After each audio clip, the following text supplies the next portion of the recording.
ছেলে কানান কিংবা তার স্ত্রী, তারা কিন্তু নূহ আলাইহিস সালামের প্রতি ঈমান আনেনি। তার মানে বাবা নবী হয়ে অনেক সময় ছেলে ঈমান আনতে পারেনি, তার ভাগ্যে সেটা জোটেনি। নূহ আলাইহিস সালাম নবী ছিলেন, কিন্তু তার স্ত্রী তার প্রতি ঈমান আনেনি। এজন্য আল্লাহ তাআলা বলছেন, ইন্নাকা লা তাহদি মান আহবাবতা ওয়ালাকিন্নাল্লাহা ইয়াহদি মান ইয়াশা।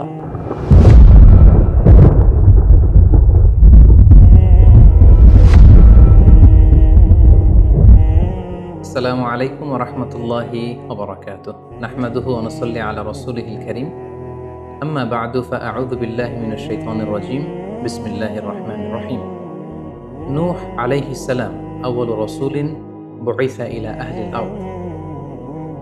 সাইয়েদনা আদম আলাইহিস সালাম এবং ইদ্রিস আলাইহিস সালামের পরে আল্লাহ তাআলা নূহ আলাইহিস সালামকে পৃথিবীর সর্বপ্রথম রাসূল করে এই পৃথিবীতে প্রেরণ করেছেন। এবং আল্লাহ তাআলা ওনাকে বলেছেন আবদান শাকুরা, মানে হচ্ছে অ্যান অবিডিয়েন্ট সার্ভেন্ট অফ আল্লাহ। আল্লাহ তাআলার একজন কৃতজ্ঞ বান্দা হিসেবে আল্লাহ তাআলা কালামুল্লাহ মাজিদে নূহ আলাইহিস সালামকে এই উপাধি দিয়েছিলেন। পাশাপাশি তিনি হচ্ছেন উলুল আজমি মিনার রসুল, অর্থাৎ 5 জন নবীকে আল্লাহ তাআলা কুরআনুল কারীমে দৃঢ় প্রত্যয়ী বা দৃঢ়চেতা রাসূল হিসেবে ঘোষণা করেছেন। নূহ আলাইহিস সালাম হচ্ছেন তাদের মধ্য থেকে অন্যতম। সাউদার্ন ইরাকের একটি শহরে, যেটি কুফা শহরের নিকটবর্তী একটি শহর, এমন একটি শহরে আল্লাহ তাআলা নূহ আলাইহিস সালামকে নবী হিসেবে প্রেরণ করেছিলেন। সাইয়েদনা আদম আলাইহিস সালাম থেকে শুরু করে নূহ আলাইহিস সালাম পর্যন্ত টানা 1000 বছর পর্যন্ত পৃথিবীতে শিরকের সূচনা বা উৎপত্তি হয়নি। বেসিকলি নূহ আলাইহিস সালামের জামানাতেই এই পৃথিবীতে সর্বপ্রথম শিরকের সূচনা হয়েছিল। ইবলিস শয়তান সর্বপ্রথম নূহ আলাইহিস সালামের জামানার যে কওমের লোকেরা, তাদের কাছে শিরকের ইন্ট্রোডিউস করেছিল। তাদের সময়ে 5 জন আল্লাহওয়ালা ব্যক্তি ছিল। তাদের ইন্তেকালের পরে শয়তান সেই জনগোষ্ঠীর লোকদের কাছে এসে বলল, তোমরা এই সমস্ত কি ইবাদত করছো? তোমাদের পূর্বপুরুষেরা যেমনভাবে আল্লাহ তাআলার কাছে ইবাদত করে নিজেদেরকে সঁপে দিয়েছিল, তার সামনে তো তোমাদের ইবাদত কিছুই নয়। তোমরা একটা কাজ করো, তোমাদের 5 জন আধ্যাত্মিক পুরুষ বা আল্লাহর প্রিয় বান্দাদের 5টি মূর্তি তৈরি করে তোমরা তোমাদের ইবাদতগাহের পাশে রাখো। ফলে তাদের চেহারা দেখলে তাদের বেশি বেশি ইবাদতের কথা তোমাদের স্মরণ হবে এবং তোমরা আল্লাহ তাআলার ইবাদত করার ব্যাপারে বেশি আগ্রহী হবে। তারা এই শয়তানের মুখরোচক চমৎকার এই কথা শুনে তাদের শ্রেষ্ঠ 5 জন সন্তান বা আল্লাহওয়ালা 5 জন ব্যক্তির 5টি মূর্তি তৈরি করে তাদের ইবাদত গাহের ভেতরে তারা স্থাপন করলো। এবং আসলেই তারা যখন এই 5 জন ব্যক্তিদের মূর্তির দিকে তাকাতো, তাদের আল্লাহ তাআলার ইবাদতের কথা তাদের স্মরণ হতো। ফলে তারা আল্লাহ তাআলার বেশি বেশি ইবাদত করতে লাগলো। এই জেনারেশন এভাবেই বেশি বেশি আল্লাহ তাআলার ইবাদতের মধ্য দিয়ে তারা পার করতে লাগলো। কিন্তু পরবর্তী জেনারেশন যখন আসলো, শয়তান তাদের কাছে এমনভাবে কুমন্ত্রণা বা টেম্পটেশন দিল, ফলে ওই প্রজন্ম তারা আল্লাহ তাআলার এক আল্লাহর ইবাদতকে ভুলে গিয়ে এই 5 জন শ্রেষ্ঠ আল্লাহর ওয়ালির মূর্তির সামনে দাঁড়িয়ে সেখানেই তারা মানত করতে শুরু করলো এবং এক আল্লাহর ইবাদত বাদ দিয়ে সেই মূর্তিগুলোর ইবাদত শুরু করে দিল। এভাবেই সাইয়েদনা নূহ আলাইহিস সালামের জামানাতে সর্বপ্রথম শিরকের সূচনা হয়। পবিত্র কালামুল্লাহ মাজিদে আল্লাহ তাআলা এই ঘটনাটি এভাবে উল্লেখ করেছেন যে নূহ আলাইহিস সালামের জামানায় যারা নেতৃত্ব স্থানীয় ছিল, তারা সাধারণ লোকদেরকে উদ্দেশ্য করে বলতো, ওয়াকালু লা তাযারুন্না আলিহাতাকুম ওয়ালা তাযারুন্না ওয়াদ্দান ওয়ালা সুওয়া ওয়ালা ইয়াগুসা ওয়া ইয়াউকা ওয়া নাসরা। অর্থাৎ আমাদের যে 5 জন বিখ্যাত ব্যক্তি, তাদের নাম ছিল ওয়াদ্দান, সুওয়াআন, ইয়াগুস, ইয়াউক এবং নাসর। তোমরা এদের ইবাদত ছেড়ে দিও না, বরং তোমরা এদের উপাসনা করতে থাকো। ফলে এই আয়াত প্রমাণ করে যে নূহ আলাইহিস সালামের জামানাতে সর্বপ্রথম শিরকের উৎপত্তি হয়েছিল। কিন্তু নূহ আলাইহিস সালাম তার জাতিগোষ্ঠীর কাছে এক আল্লাহর দাওয়াত দিয়ে যেতে লাগলেন। তিনি বলতে আরম্ভ করলেন, ইয়া কওমি আবুদুল্লাহ মা লাকুম মিন ইলাহিন গায়রুহু আফালা তাত্তাকুন। হে আমার জাতিগোষ্ঠীর লোকেরা, হে আমার জনগোষ্ঠীর লোকেরা, তোমাদের কি হলো? তোমরা কেন এক আল্লাহর ইবাদত করছো না? তোমরা কি আল্লাহকে ভয় পাও না? এবং তিনি বললেন যে আল্লাহ তাআলা আমাকে তার বাণীবাহক হিসেবে, প্রেরিত রাসূল হিসেবে তোমাদের কাছে পাঠিয়েছেন। এই যে আমি তোমাদেরকে তাওহীদের বা এক আল্লাহর ইবাদতের দিকে দাওয়াত দিচ্ছি, এজন্য তো আমি কোনো পারিশ্রমিক তোমাদের কাছে চাচ্ছি না, বরং তোমরা যেভাবে শিরক করে যাচ্ছ, এক আল্লাহ ছাড়া মূর্তির পূজা করে যাচ্ছ, ইন্নী আখাফু আলাইকুম আযাবা ইয়াউমিন আযীম, আমি তোমাদের উপর কঠিনতম আযাব আসার আশঙ্কা করছি। সো তোমরা শিরক ছেড়ে দিয়ে, মূর্তি পূজা ছেড়ে দিয়ে, পৌত্তলিকতা ছেড়ে দিয়ে এক আল্লাহ তাআলার ইবাদতের দিকে ফিরে আসো। নূহ আলাইহিস সালাম যখন তার জাতিগোষ্ঠীর লোকদের কাছে তাওহীদের দাওয়াত বা এক আল্লাহর ইবাদতের দাওয়াত দেয়া শুরু করলেন, তার জাতির লোকেরা, তার কওমের লোকেরা নানা ধরনের টাল বাহানা, অজুহাত এবং বিভিন্ন ধরনের যুক্তি তারা স্থাপন করতে শুরু করলো। তাদের প্রথম যুক্তি ছিল যে, হে নূহ, কেন আমরা তোমার দাওয়াতে সাড়া দেব? কারণ সমাজের নিম্ন শ্রেণীর লোকেরা হচ্ছে তোমার অনুসারী। আরাদিলুনা বাদিয়ার রাই ওমা নারাকা ইত্তাবাআকা ইল্লাল্লাযীনা হুম আরাদিলুনা বাদিয়ার রাই। কারণ আমরা দেখতে পাচ্ছি সমাজের লো ক্লাসের যারা লোকজন, নিম্ন শ্রেণীর লোকজন, নিম্ন পেশার লোকজন, এরাই হচ্ছে তোমার ফলোয়ার। তোমরা আগে এই সমস্ত লোকদেরকে তোমার আশপাশ থেকে সরাও, তখন আমরা তোমার এ দাওয়াতকে গ্রহণ করব।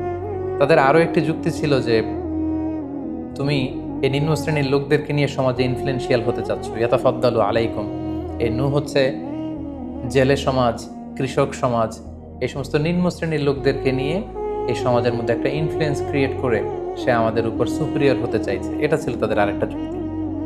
তারা আরও বলতো যে, আগে যদি এই নিম্ন শ্রেণীর লোকদেরকে তোমার কাছ থেকে তুমি তাড়িয়ে দাও, তাহলে আমরা তোমার উপর বিশ্বাস স্থাপন করতে পারি। নূহ আলাইহিস সালামের এই কথার জবাবে তিনি বলেছিলেন, ওমা আনা বিতারিদিল্লাযীনা আমানু, অর্থাৎ যারা আল্লাহ তাআলার উপর বিশ্বাস স্থাপন করেছে, যদিও তারা নিম্ন শ্রেণীর হয়ে থাকে, কি করে আমি তাদেরকে তাড়িয়ে দিতে পারি? তাদের আরও একটি যুক্তি ছিল যে, তুমি আমাদের মতো মানুষ, দেখতে তো তুমি আমাদের মতো মানুষ, তুমি খাচ্ছ, যাচ্ছ, ঘুমাচ্ছ, ঘুরে বেড়াচ্ছ, বাজারে যাচ্ছ, ক্রয় বিক্রয় করছো, আমাদের মতো মানুষ হয়ে তুমি কেমন করে রাসূল হতে পারো? তুমি যে রাসূল, কি করে আমরা বিশ্বাস করব? কেন আকাশ থেকে ফেরেশতারা এসে বলে দিয়ে যায় না যে তুমি রাসূল? তাহলে তো আমরা ফেরেশতাদেরকে দেখলে আমরা আস্থা পেতে পারি এবং নিশ্চিত হতে পারি যে আসলেই তুমি আল্লাহর পাঠানো রাসূল।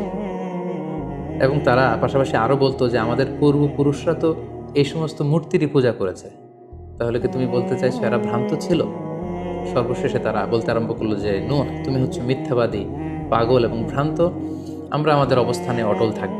এভাবে সাইয়েদনা নূহ আলাইহিস সালামের তাওহীদের যে দাওয়াত তিনি তার সমাজে ছড়িয়ে দিচ্ছিলেন, তারা ডিরেক্টলি এই একত্ববাদের দাওয়াতকে তারা প্রত্যাখ্যান করলো, রিজেক্ট করলো।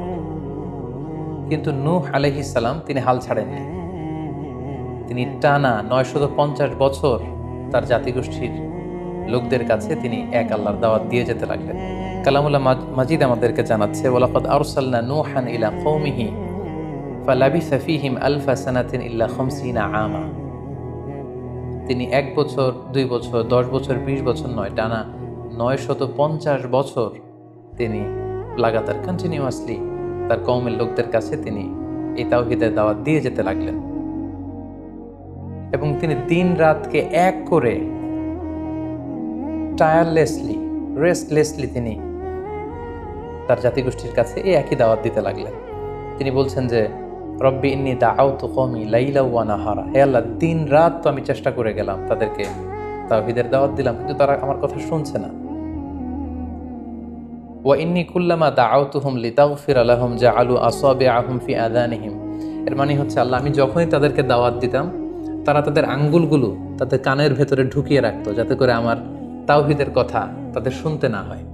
এবং ওয়াস্তাগশাউ সিয়াবাহুম ওয়া আসররু ওয়াস্তাকবারু ইস্তিকবারা, তারা আমাকে দেখলেই চাদর দিয়ে তাদের মুখ পেঁচিয়ে রাখতো, যাতে করে আমার কথাগুলো তারা শুনতে না পায়।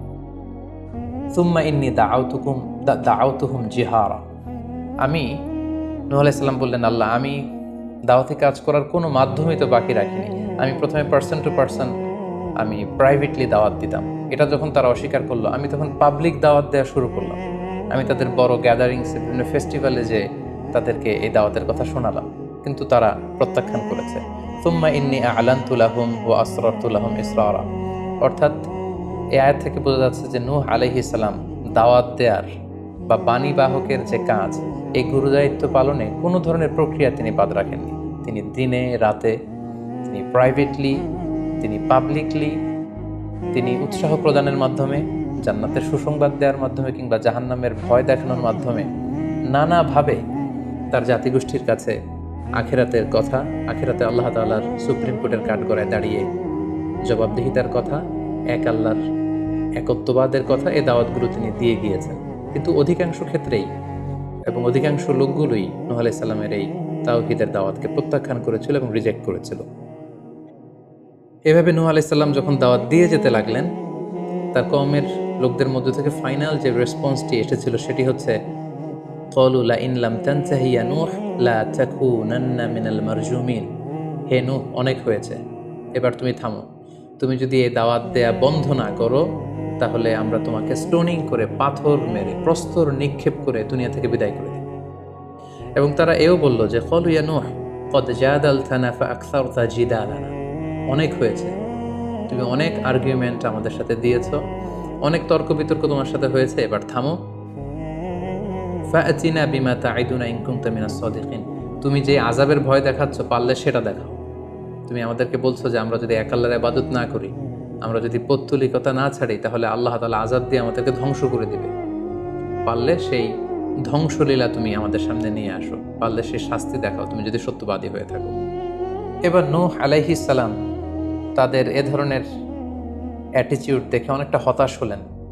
তিনি তাদের কাছে কোনো প্রতিদান চাইছেন না, তাদের কল্যাণের জন্যই, তাদেরকে জাহান্নামের আগুন থেকে বাঁচার জন্যই তিনি 950 বছর ডেডিকেট করে দিলেন তাদের দাওয়াতি কাজে।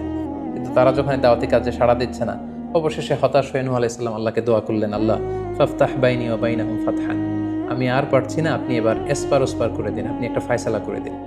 অবশেষে তিনি বদদোয়া করে বসলেন, তাদের উপর অভিশাপ দিয়ে ফেললেন, কার্ডস করে বসলেন। তিনি বললেন, রাব্বি লা তাযার আলাল আরদি মিনাল কাফিরিনা দাইয়ারা।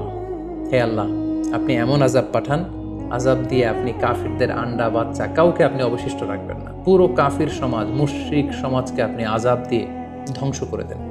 যদি আপনি তাদেরকে বাঁচিয়ে রাখেন তাহলে তারা বিশ্বাসীদেরকেও সংক্রামিত করবে এবং তাদের অনাগত প্রজন্ম তারা পাপাচারী হয়ে এই পৃথিবীতে তারা ফাসাদ সৃষ্টি করবে।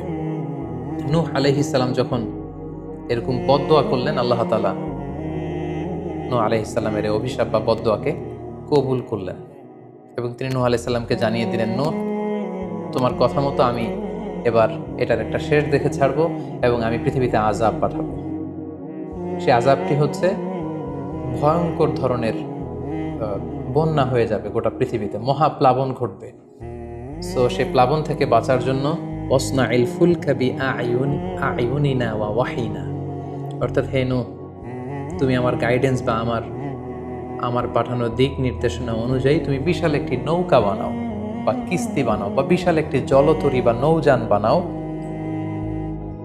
যাতে করে এই মহাপ্লাবন থেকে বাঁচার জন্য তুমি বিশ্বাসীদেরকে নিয়ে এই নৌযানে, এই কিস্তিতে, জাহাজে বা এই জলতরীতে, এই নৌকাতে তোমরা আশ্রয় নিতে পারো।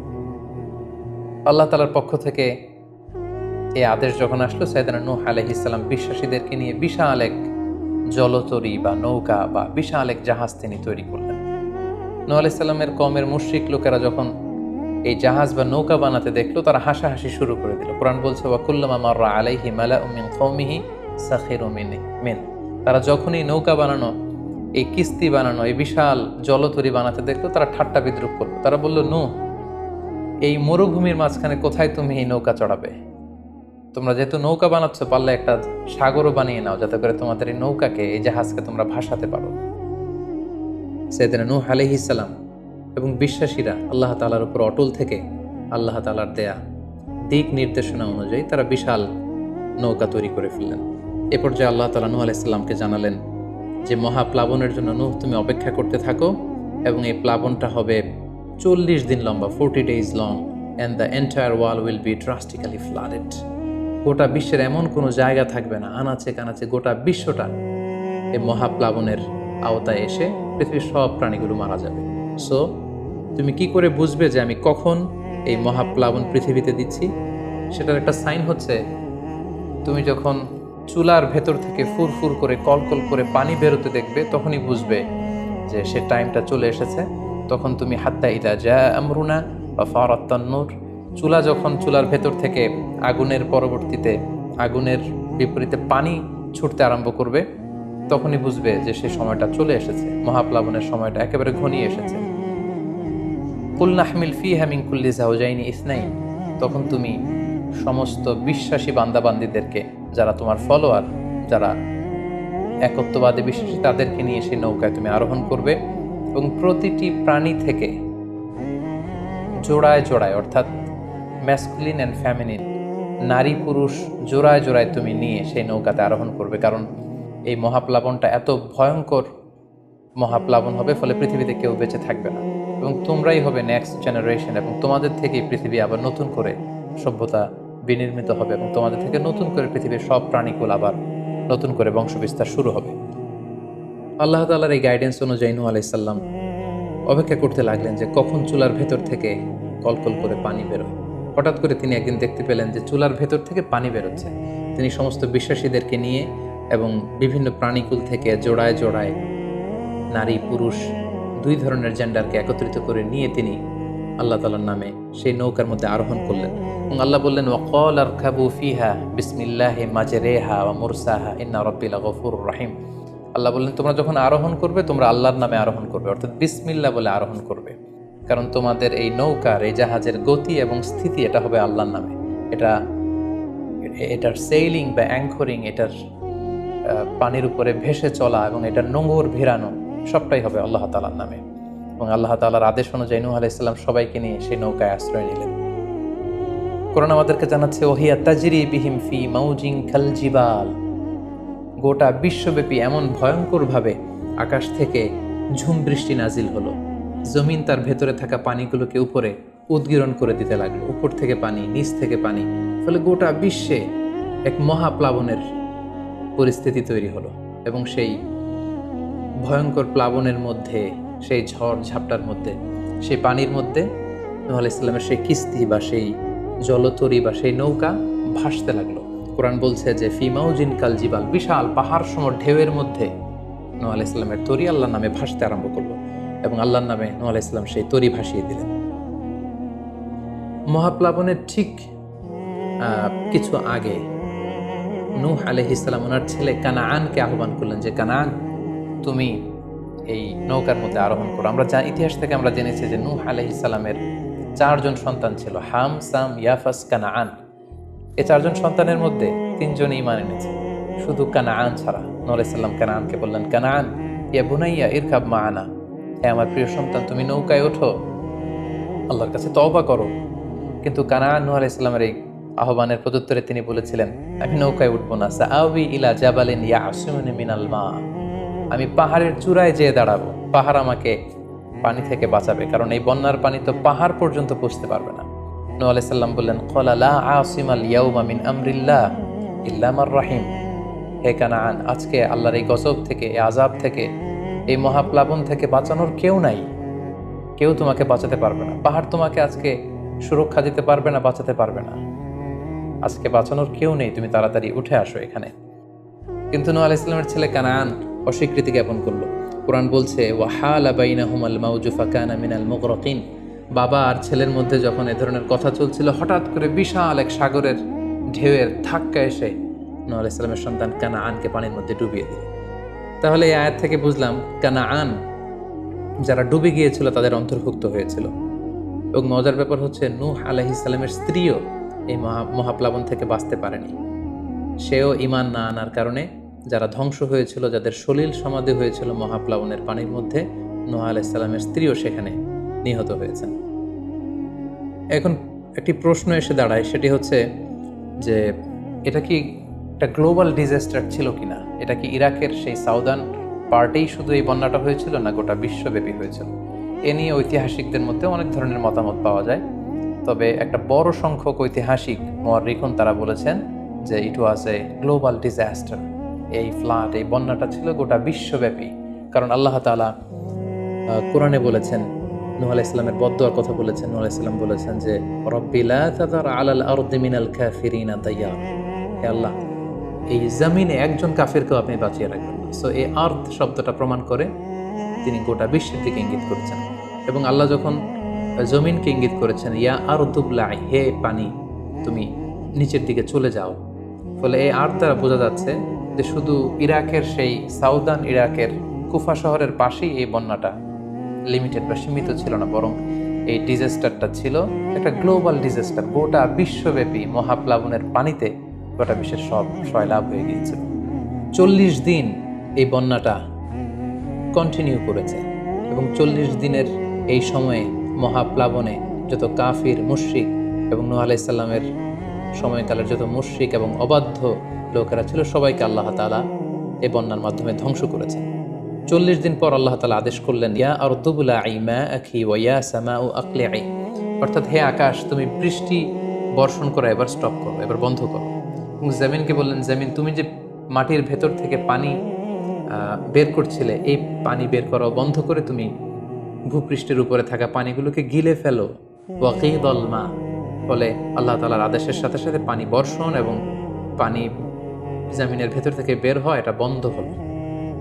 ওয়াস্তাওয়াত আলাল জুদি, নূহ আলাইহিস সালামের এই বিশাল জলতরী বা কিস্তি বা নৌকা জুদি পাহাড়ে যেয়ে থামল। জুদি পাহাড়ে এই তরীর নোঙর ভিড়ল।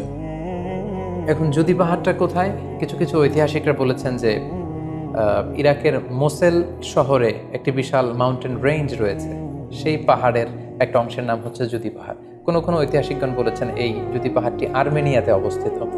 অনেক ঐতিহাসিকগণ মত প্রকাশ করেছেন যে এটি ইরাকেও নয়, এটি আর্মেনিয়াতেও নয়, বরং এটি তুরস্কের একটি পাহাড়। এবং তারা বিশাল বড় একটি নৌকার খণ্ড দিয়ে ঐতিহাসিকভাবে অনেকেই প্রমাণ করতে চেয়েছেন যে নূহ আলাইহিস সালামের সেই কিস্তির কিছু অংশ আজও সেই পাহাড়ের মধ্যে রয়ে গিয়েছে। সেই জুদি পাহাড়ে যখন এই নৌকাটি ভিড়ল, আল্লাহ তাআলা তখন নূহ আলাইহিস সালামকে আদেশ করলেন, ইহবিত বিসালামিন মিন্না, তুমি এবার শান্তির সাথে সেফলি সাউন্ডলি তুমি এবার সেই জুদি পাহাড়ে তোমরা নামো। ওয়া বারাকাতিন আলাইক, তোমাদের উপর আমার পক্ষ থেকে বারাকা ব্লেসিং থাকবে। ওয়া আলা উমামিম মিম্মান মাআক, এবং তোমার সাথে যারাই আছে সবার জন্য আমার পক্ষ থেকে ব্লেসিং থাকবে। এবং এই বিশাল মহাপ্লাবন থেকে যে আমি তোমাদেরকে বাঁচিয়ে দিয়েছি, শুকরিয়া স্বরূপ তোমরা সবাই পড়ো আলহামদুলিল্লাহ। ফাকুলিল হামদুলিল্লাহ, কোরআন বলছে যে তারা সবাই আল্লাহর প্রশংসা করে সেখান থেকে নেমে আসলো। এবং নূহ আলাইহিস সালামকে আল্লাহ তাআলা শিখিয়ে দিলেন, নূহ এবার তুমি পড়ো রব্বি আনজিলনি মুনজালান মুবারাকান ওয়া আনতা খায়রুল মুনজিলিন, অর্থাৎ হে আল্লাহ আপনি এমন জায়গায় আমাদেরকে অবতরণ করুন যে জায়গাটা আমাদের জন্য কল্যাণকর, কারণ আপনিই তো উত্তম অবতরণকারী। ফলে নূহ আলাইহিস সালামের সাথে যারা ছিল বিশ্বাসীরা, তারা এবং তার সাথে প্রাণীকুলের মধ্য থেকে যারা ছিল সবাইকে নিয়ে নূহ আলাইহিস সালাম এই জমিনে বন্যা পরবর্তী মহাপ্লাবন পরবর্তী সময় তিনি সবাইকে নিয়ে এই জমিনের মধ্যে আবার নেমে আসলেন। ফলে ঠিক ওই সময়টাতে পৃথিবীতে আর কোনো কাফের, কোনো মুশরিক, কোনো পৌত্তলিক ছিল না, বরং তখন এটা ছিল, it was very fresh and pure monotheist generation, একত্ববাদী একটা প্রজন্ম। ফলে এখানে ঠিক ওই সময়টাতে পৃথিবীতে আর কোনো কাফির মুশরিক আর ছিল না। আমরা আমাদের আলোচনার শুরুর দিকে বলেছিলাম যে নূহ আলাইহিস সালামের 4 জন ছেলে ছিল, হাম, সাম, ইয়াফাস এবং কানাআন। এবং ঐতিহাসিকভাবে এটা ঐতিহাসিক বিভিন্ন ধর্মগ্রন্থ থেকেও এটা প্রমাণিত যে এই 4 ছেলের মধ্য থেকে একজন ছেলে ছিল কানাআন, যে মহাপ্লাবনে মৃত্যুবরণ করেছে, এবং হাম, সাম এবং ইয়াফেস, তাদের মধ্য থেকেই মূলত গোটা বিশ্বে নতুন করে মানব সভ্যতার আবার সূচনা হয়েছে। নূহ আলাইহিস সালামের ছেলে হাম, তিনি আফ্রিকাতে তার পরিবার নিয়ে বসবাস শুরু করেন, এবং ওনার ছেলে সাম, যেখান থেকে সেমাইটিক শব্দটি আমরা বলে থাকি, ওনার ছেলে সাম তার আত্মীয় স্বজন এবং তার বংশধরদেরকে নিয়ে ধীরে ধীরে মধ্যপ্রাচ্য বা দূরপ্রাচ্যের এই এরিয়াতে পরবর্তীতে তারা বসবাস শুরু করেন। এবং ওনার ছেলে ইয়াফেস বর্তমান যে চীন বা তার আশেপাশের যে এরিয়াগুলো আছে সেখানে বসবাস শুরু করেন, এবং সেখান থেকেই মানব ইতিহাস আবার নতুন করে তার পথ চলা শুরু করলো, এবং গোটা বিশ্বে বাচ্চা রিজালান কাসীরা ওয়া নিসা, অনেক নারী করে গোটা বিশ্বে সেখান থেকে আবার ছড়িয়ে পড়তে আরম্ভ করলো। এভাবেই নূহ আলাইহিস সালাম একত্ববাদের দাওয়াত দিয়ে নিরলস প্রচেষ্টা করে ওনার জীবনকে তিনি অতিবাহিত করেছেন। সাইয়েদনা নূহ আলাইহিস সালাম ওনার ইন্তেকালের পরে ওনাকে কোথায় কবর দেওয়া হয়েছে এ নিয়ে 2টি মত পাওয়া যায়। প্রথম মত অনুযায়ী ওনাকে মক্কাতে কবরস্থ করা হয়েছে, আরেকটি মত অনুযায়ী লেবাননের কার্ক নামে একটি এরিয়াতে জাবালে দীর, সেই দীর মাউন্টেনের পাশে সাইয়েদনা নূহ আলাইহিস সালামকে কবরস্থ করা হয়েছে। সম্মানিত সুধী, এই ছিল নূহ আলাইহিস সালামের সংক্ষিপ্ত, বর্ণাঢ্য এবং সংগ্রামী জীবন কাহিনী। এ পর্যায়ে আমরা নূহ আলাইহিস সালামের এই স্টোরি থেকে, জীবনী থেকে কি ধরনের লেসন, লাইফ লেসন বা শিক্ষা আমরা পেতে পারি, যেটা আমরা আমাদের সমাজের সাথে রিলেভেন্ট করতে পারি, আমরা সে বিষয়ে সামান্য কিছু আলোচনা করব। আমরা যারা দাওয়া কাজের সাথে ইনভলভড, তাদের জন্য নূহ আলাইহিস সালামের জীবনীতে আসলে নূহ আলাইহিস সালামের দাওয়া ক্যারিয়ার থেকে নেবার মতো, শেখার মতো অনেক কিছু রয়েছে। তোর মধ্যে থেকে অন্যতম হচ্ছে যে ডাইভার্সিটি অফ দাওয়া অ্যাপ্রোচ। আমরা জানি যে আমরা যারা আল্লাহ তাআলার এই কথাগুলো, কোরআন সুন্নাহর এই মেসেজগুলো পৌঁছে দিচ্ছি, আমরাও কাইন্ডা বাণীবাহকের কাজ কিন্তু আমরা করছি। যেহেতু নবীরা নেই, তাদের অনুসৃত পথকে আমরা ধারণ করে তাদের কথাগুলো আমরা পৌঁছে দিচ্ছি। সো আমাদের এই দাওয়া অ্যাপ্রোচের মধ্যে ডাইভার্সিটি থাকতে হবে। আমরা যেমনি ওরালি দাওয়া কাজ করি, নবীরা ওরালি দাওয়া কাজ করতেন, মৌখিকভাবে মানুষকে দাওয়া দিতেন। এই ওরালি দাওয়ার পাশাপাশি আমরা রিটেন দাওয়ার কাজ করতে পারি, আমরা প্র্যাকটিক্যাল দাওয়া কাজ করতে পারি। অর্থাৎ প্র্যাকটিক্যাল দাওয়াটা হচ্ছে লাইভ দাওয়া। আমার কথা দেখে, আমার আচরণ দেখে, আমার ডিলিংস দেখে মানুষ ইসলামের সৌন্দর্যের প্রতি আকৃষ্ট হবে, এবং এটা খুবই ফলপ্রসূ একটা দাওয়া সিস্টেম। সো আমরা যদি নূহ আলাইহিস সালামের জীবনের দিকে তাকাই, তাহলে দেখব উনি অনেকভাবে এই দাওয়া কাজ করেছেন। উনি প্রথম পার্সন টু পার্সন টার্গেট করে তাকে একা একা বোঝাতেন। এটা যখন কাজ না করতো, প্রাইভেট দাওয়া থেকে উনি পরে সুইচ করলেন পাবলিক দাওয়াতে। কোরআন আমাদেরকে জানিয়েছে যে তার কওমের বিভিন্ন ফেস্টিভ্যালগুলোতে, সেখানকার বিভিন্ন পাবলিক গ্যাদারিংসগুলোতে, সেখানকার বিভিন্ন ক্লাবগুলোতে তিনি যে এক আল্লাহর দাওয়া তিনি সেখানে পেশ করেছেন। পাশাপাশি নূহ আলাইহিস সালাম তার সময়ের সম্ভ্রান্ত ব্যক্তিবর্গ যারা, তাদেরকে স্পেশালি তিনি দাওয়া কাজের আওতায় নিয়ে এসেছেন। এলিট সোসাইটি যারা, আমরা যদি আল্লাহ রাসূল সাল্লাল্লাহু আলাইহি ওয়াসাল্লামের দাওয়া অ্যাক্টিভিটির দিকে তাকাই, তাহলে দেখব যে উনিও কিন্তু সানাদিদে কোরাইশের যারা লিডার শ্রেণী ছিল, গণ্যমান্য ব্যক্তিবর্গ ছিল, তাদেরকে তিনি স্পেশালি দাওয়া কাজ করতেন তাদের সাথে। কারণ আমরা জানি যে একটা সমাজের লিডার যদি ইসলামের পথে আসে, ফলে তার যে লক্ষ লক্ষ ফলোয়ার থাকবে, তারাও তার দ্বারা ইনফ্লুয়েন্স হয়ে তারাও ইসলামের পথে চলে আসবে। এবং আল্লাহ রাসূল সাল্লাল্লাহু আলাইহি ওয়াসাল্লামের জীবনীতে আমরা দেখেছি যে কোনো গোষ্ঠীর বা কোনো কওমের বা কোনো ট্রাইবের গোত্র প্রধান যখন কালিমা পড়ে মুসলমান হয়েছে, তার দেখা দেখি গোত্রের সকল নারী পুরুষ তারাও মুসলমান হয়ে গেছে। দাওয়া কাজ আঞ্জাম দেওয়ার ক্ষেত্রে যারা এলিট সোসাইটি বা সমাজের গণ্যমান্য ব্যক্তিবর্গ যারা থাকবে, তাদেরকে দাওয়া দেওয়ার ক্ষেত্রে আমাদেরকে স্পেশাল এফোর্ট দিতে হবে। কারণ তাদেরকে যদি আমরা ইসলামের পক্ষে, সত্যের পক্ষে কনভিন্সড করতে পারি, ফলে তারা সমাজের আরও অনেক লোককে ইনফ্লুয়েন্স করে ইসলামের সুশীতল বাণীর ভেতরে নিয়ে আসতে পারবে। তো এর মানে এই নয় যারা নিম্ন শ্রেণীর বা যারা সমাজের মধ্যবিত্ত বা নিম্ন মধ্যবিত্ত যে ফ্যামিলিগুলো রয়েছে বা যে সমস্ত লোকজন রয়েছে, তাদেরকে আমরা গুরুত্ব দিব না, ব্যাপারটি এমন নয়। বরং নূহ আলাইহিস সালামের ঘটনা থেকে আমরা বুঝতে পারছি যে একটা হচ্ছে মাস পিপুলদের জন্য দাওয়া, আর একটি হচ্ছে যারা সমাজের উচ্চ শ্রেণী, তাদের জন্য স্পেশালি কিছু টাইম স্পেন্ড করা, তাদেরকে আলাদাভাবে দাওয়া দেওয়া, অথবা তাদের উপযোগী করে দাওয়া অ্যাক্টিভিটি তাদের কাছে যদি আমরা প্রেজেন্টেশন করতে পারি, তাহলে নিঃসন্দেহে তারাও ইসলামের সৌন্দর্যের দ্বারা আকৃষ্ট হবে। নূহ আলাইহিস সালামের এই জীবন কাহিনী থেকে আমরা আরও একটি বিষয় শিখতে পারি, সেটি হচ্ছে দাওয়া কাজে কখনো হতাশ হওয়া যাবে না, নিরাশ হওয়া যাবে না, এবং হাল ছাড়া যাবে না, বরং ভরসা রাখতে হবে আল্লাহর উপর। কারণ আমরা কয় বছর দাওয়া কাজ করে যাচ্ছি, আমরা কতটুকু এফর্ট দিয়েছি, আমরা কতটুকু টাইম স্পেন্ড করেছি, আমরা কতটুকু স্যাক্রিফাইস করেছি। আমরা যদি নূহ আলাইহিস সালামের জীবনের দিকে তাকাই, তাহলে দেখব যে তিনি টানা 950 বছর টানা লাগাতার তিনি তার জাতিগোষ্ঠীর কাছে দাওয়াতি কাজ করেছেন, কিন্তু তিনি নিরাশ হননি, হতাশ হননি, হাল ছেড়ে দেননি, তিনি ভরসা রেখেছিলেন আল্লাহ তাআলার উপর। সো আমরা যারা দাওয়া কাজ করছি, আমরা ইনস্ট্যান্ট ফলাফলের জন্য যেন বসে না থাকি, আমরা আমাদের দায়িত্বটুকু পালন করব। নূহ আলাইহিস সালামের এই স্টোরি থেকে আমরা আরও একটি বিষয় শিখতে পারি, সেটা হচ্ছে আমাদের কাজ হচ্ছে ইফোর্ট দেয়া, বাট এটার কমপ্লিশন, এটার রেজাল্ট আসবে আল্লাহ তাআলার পক্ষ থেকে। আরবিতে বলা হয় যে আস-সা'য়ু মিন্না ওয়াল ইতমামু মিনাল্লাহ, প্রচেষ্টা করার মালিক আমরা, সফলতা দেওয়ার মালিক হচ্ছেন আল্লাহ। আমি অনেক দাওয়াতি কাজ করছি, কিন্তু আমার দাওয়াতি কাজে কেউ সাড়া দিচ্ছে না, কেউ রেসপন্স করছে না, আমার দাওয়াতি কাজে কেউ ইসলামের প্রতি আকৃষ্ট হচ্ছে না, ইট ডাজন্ট মিন দ্যাট আমি একজন ব্যর্থ দায়ী, না, এটা কখনোই না। বরং আমি সিনসিয়ারিটির সাথে আমার সর্বোচ্চ প্রচেষ্টাটুকুন আমি করছি কিনা, সেটাই হচ্ছে দেখার বিষয়। আমার কত ফলোয়ার, আমার ডাকে কত মানুষ সাড়া দিল, এটা দেখার বিষয় না, বরং আমি আমার রোলটা প্লে করতে পারছি কিনা সিনসিয়ারিটির সাথে, এটা হচ্ছে দেখার বিষয়। এর কারণ হচ্ছে আল্লাহর হাবিব সাল্লাল্লাহু আলাইহি ওয়াসাল্লাম বলেছেন, কিয়ামতের দিন অনেক নবী দাঁড়াবে যাদের ফলোয়ার হচ্ছে হাতে গোনা অল্প কয়েকজন, মানে অল্প কয়েকজন ঈমান এনেছিল। পৃথিবীতে অনেক নবী ছিল, তারা কিয়ামতের দিন দাঁড়াবে, তার বিশ্বাসী উম্মতের সংখ্যা হচ্ছে মাত্র 2 জন। পৃথিবীতে এরকম অনেক নবী ছিল, কিয়ামতের দিন তিনি দাঁড়াবেন, তার উপর বিশ্বাস এনেছিল মাত্র 1 জন, মানে নবীও একজন, তার প্রতি ঈমানও এনেছে মাত্র 1 জন। এমনও অনেক নবী কিয়ামতের দিন আল্লাহ তাআলার দরবারে দাঁড়াবে যেই নবীর কোনো ফলোয়ার নাই, যেই নবীর কোনো বিশ্বাসী উম্মত নাই, অর্থাৎ নবী শুধু একা, তার সারা জীবনের দাওয়া কাজে কেউ তার ডাকে সাড়া দেয়নি। তার মানে কি তিনি ব্যর্থ? নেভার, কখনো না। তিনি তার দায়িত্বটুকুন পালন করেছেন, এজন্য তিনি আল্লাহ তাআলার দরবারে তিনি সফল।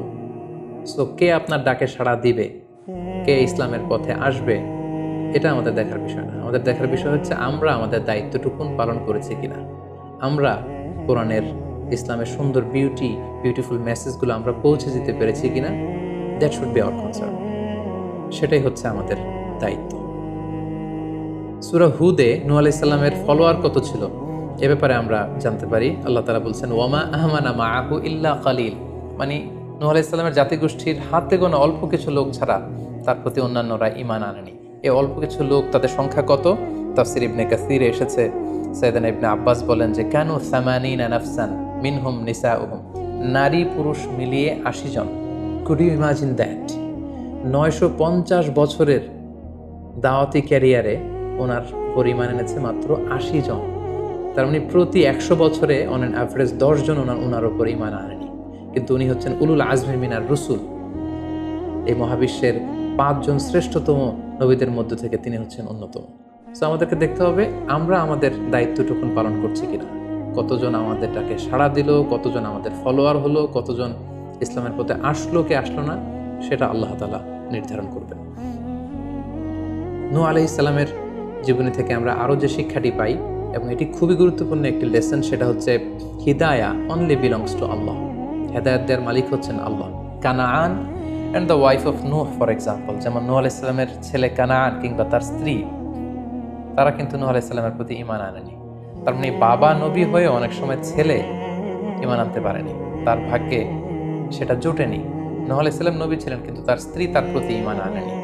এজন্য আল্লাহ তাআলা বলছেন, ইন্নাকা লা তাহদি মান আহবাবতা ওয়ালাকিন্নাল্লাহা ইয়াহদি মান ইয়াশা। হে নবী, আপনি যাকে চান তাকে আপনি হেদায়েত দিতে পারবেন না, কারণ হেদায়েত দেওয়ার মালিক আপনি নন। হেদায়েত দেওয়ার নিরঙ্কুশ একচ্ছত্র ক্ষমতা হচ্ছে শুধুমাত্র কেবলমাত্র আল্লাহ তাআলার হাতে। তিনি যাকে চাইবেন তাকে তিনি হেদায়েত দেন, আমরা চাইলেই কাউকে হেদায়েত দিতে পারবো না। নূহ আলাইহিস সালামের জীবনী থেকে আরও একটি বড় শিক্ষা হচ্ছে যে আল্লাহ তাআলা হুট করেই কাউকে আযাব দেন না বা শাস্তি পাঠান না, বরং আল্লাহ তাআলা বারবার সুযোগ দিয়ে থাকেন। অনেক সুযোগ দেওয়ার পরে, বারবার সুযোগ দেওয়ার পরেও যখন কেউ সত্যের পথে ফিরে আসে না, বরং বারবার তারা অবাধ্যতা, দাম্ভিকতা এবং বাড়াবাড়ি করে, ঠিক তখনই আল্লাহ তাআলা তাদেরকে শাস্তি দেন। আমরা নূহ আলাইহিস সালামের জাতিগোষ্ঠীর দিকে যদি তাকাই, তাহলে দেখব যে তিনি 950 বছর তাদেরকে চান্স দিয়েছেন। এত লম্বা সময় তাদেরকে সুযোগ দেওয়ার পরেও তারা সত্যের পথে ফিরে আসেনি। অতঃপর আল্লাহ তাআলা মহাপ্লাবন দিয়ে পুরো জাতিগোষ্ঠীকে ধ্বংস করে দিয়েছেন।